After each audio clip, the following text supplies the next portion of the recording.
Christiana Edmonds, the firstborn of William Edmonds, an architect known for designing Margate's Holy Trinity Church and Lighthouse, was born in Margate, Kent. Her mother, Anne Christiana Byrne, hailed from a distinguished lineage, being the daughter of a Royal Marines captain and the sister of John Southernden Byrne. Enjoying a privileged upbringing, Edmonds received a private education, but was diagnosed with hysteria in her early 20s.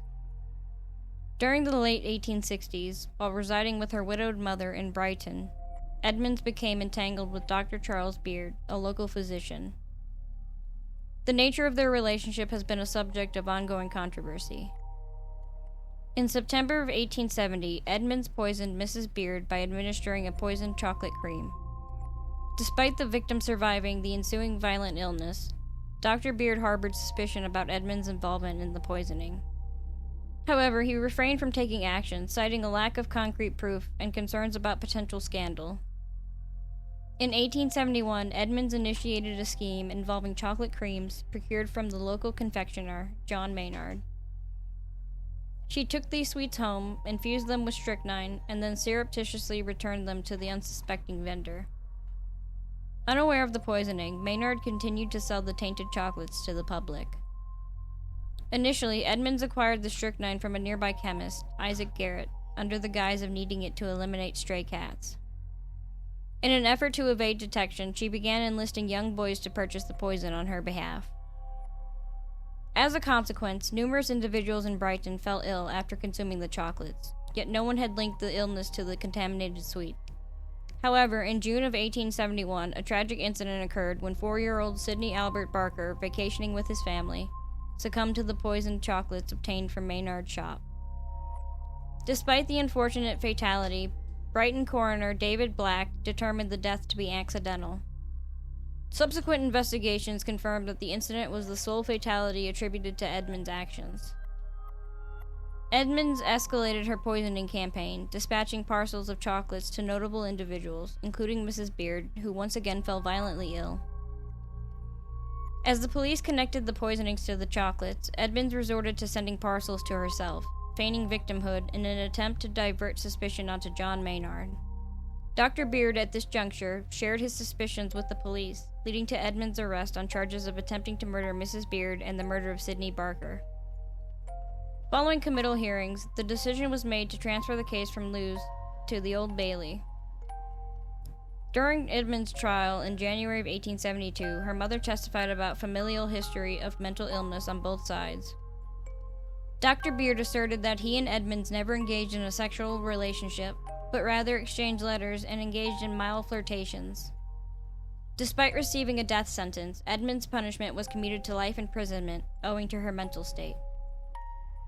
She spent the remainder of her life at the Broadmoor Criminal Lunatic Asylum, passing away there in 1907. In 1866, Mary Peary, originally born as Mary Eleanor Wheeler, came into the world. Contrary to earlier claims, there is no substantiated evidence linking her father to Thomas Wheeler, the individual convicted and hanged for the murder of Edward Anstey. Mary adopted the surname Peary from her former cohabitant, John Charles Peary, a carpenter. Their relationship ended due to her unfaithfulness. Subsequently, she entered into a domestic arrangement with Frank Hogg, a furniture remover, who, in turn, had another lover named Phoebe Styles. When Styles became pregnant, Percy encouraged Hogg to marry her. The trio resided in Kentish Town, London, and Styles eventually gave birth to a daughter named Phoebe Hogg. On October 24, 1890, Mrs. Hogg, accompanied by her baby, visited Mary Peary as per her invitation. At approximately 4 p.m., residents nearby reported hearing screams and violent sounds. Later that evening, a woman's lifeless body was discovered on a heap of waste in Hampstead, exhibiting severe head injuries with a nearly severed head. A blood-soaked black perambulator was found about a mile away, and an 18-month-old child, believed to be smothered, was found dead in Finchley. Initially speculated as unfortunate in the press, the adult body was later identified as Phoebe Hogg, and the toddler's body as her daughter. Mary Peary had been observed pushing the baby's perambulator through the streets of North London after nightfall. A subsequent police search of her residence revealed blood splatter on walls and ceiling, as well as on a skirt and an apron. Matted hair and blood were found on a fireplace poker and a carving knife. When questioned, Peary explained that she was attempting to address a mouse problem, a claim she emphasized by repeatedly chanting, "Killing mice, killing mice, killing mice." Charged with murder, Mary Peary consistently professed her innocence during the trial, but was ultimately convicted and hanged. On December 23, 1890, Mary Peary met her fate at the hands of James Barry, who carried out her execution.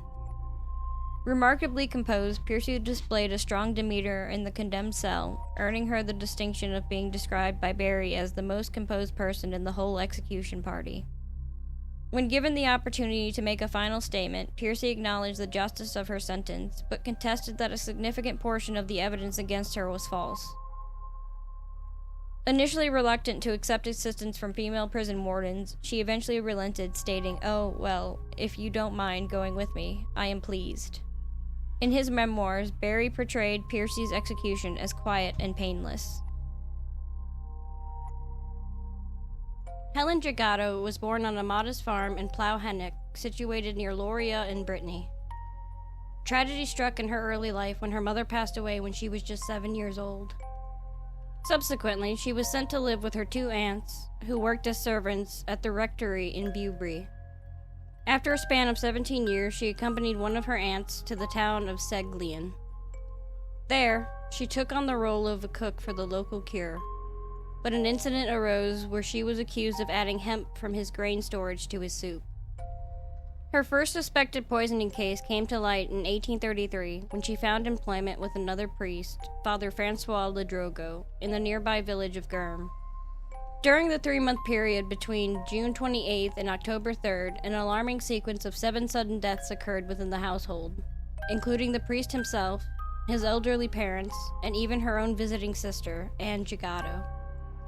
Despite her convincing displays of grief and piety, suspicions were not aroused, potentially due to the recent cholera epidemic in 1832, which could have masked the true cause of these deaths. Returning to Bewbury, Jatteau replaced her sister and sadly witnessed the passing of 3 more individuals, including her other aunt, over the span of 3 months. She later relocated to Lochman, where she stayed with a needleworker named Marie-Jeanne Leboucher. Unfortunately, both Leboucher and her daughter succumbed to death, while her son fell ill but survived, possibly due to his avoidance of Jatteau's care. In a similarly unsettling occurrence, the widow Laurie extended hospitality to Jatteau, only to perish after consuming a soup prepared by her new lodger. By May of 1835, Jatteau was employed by Madame Toussaint, and tragically 4 more deaths followed, bringing the tally of lives she had seemingly taken to 17. In the later part of 1835, Jatteau took on a role as a servant in a convent in Auray, but her tenure was short-lived due to instances of vandalism and sacrilege. She subsequently moved through various households, serving as a cook in Auray, Pontivy, Loria, and Port Louis. Her employment in each place was marked by brief durations and the unfortunate occurrences of illnesses or deaths. Notably, infamous was the case of young Marie Brieger, a child who lost her life at the Chateau de Soye in May 1841, a decade before Jatteau's eventual apprehension. While her victims often exhibited symptoms consistent with arsenic poisoning, no direct evidence of arsenic was found in her possession. Notably, the period from late 1841 to 1849 saw no suspected deaths linked to her, although she was frequently reported for theft by various employers, indicating a potential struggle with kleptomania. In 1849, Jatteau's life took a new direction as she relocated to Rennes, the regional capital. While the exact motives behind her string of crimes remain elusive, there is a general consensus that psychological issues played a significant role. The psychopathology model offers insight into her actions, potentially connecting them to underlying psychological problems. It is plausible that these issues may have originated during her formative years following the loss of her mother. The abandonment she experienced could have led to the development of abandoned child syndrome, a not uncommon outcome when children lose their parent. Jatteau herself once admitted that committing these heinous acts gave her a sense of empowerment and enjoyment. In the year 1850, Helene Jatteau became a part of the household staff under Théophile Bidard, a prominent law professor at the University of Rennes. Tragically, one of his servants, Rose Tessier, fell gravely ill and ultimately succumbed to death while under Jatteau's care. The following year, in 1851, another maid by the name of Rosalie Sarrazin also fell victim to illness and passed away. The situation raised alarms as Sarrazin's symptoms mirrored those experienced by Tessier. In a concerted effort to uncover the truth, two physicians endeavored to save Sarrazin's life, and given the striking similarities, they persuaded the family to grant permission for an autopsy. Suspicion took root when Jatteau preemptively declared her innocence before the inquiry had begun. This prompted her arrest on July 1, 1851. Subsequent investigations shed light on a series of deaths, approximately 23 in number, suspected to have resulted from poisoning, occurring between 1833 and 1841.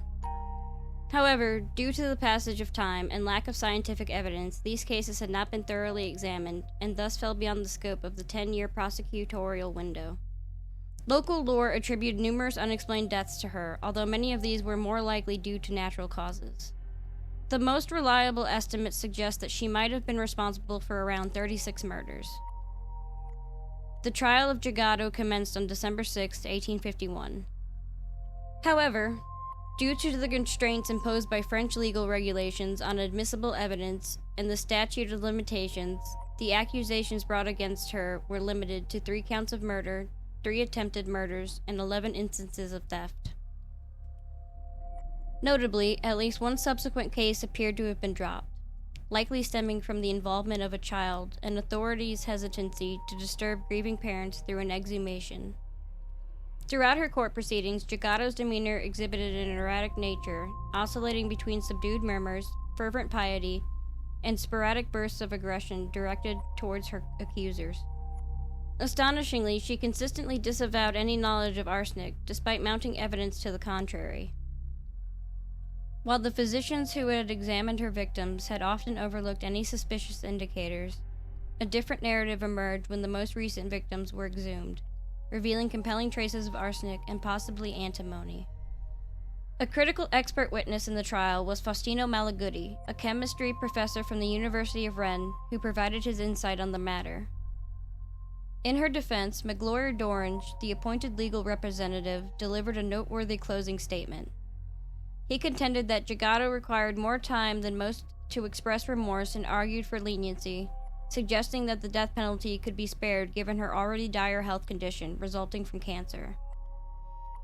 Ultimately, Jatteau was handed a death sentence by guillotine, and her execution took place before a sizable crowd of spectators on the Champ de Mars in Rennes on February 26, 1852. Thanks for watching. If you enjoyed this video, please consider subscribing by clicking the red subscribe button below. And don't forget to ring that notification bell so you never miss an update. Your support means the world to us. Please give this video a thumbs up if you liked it. Thanks again for watching, and we'll see you in the next video.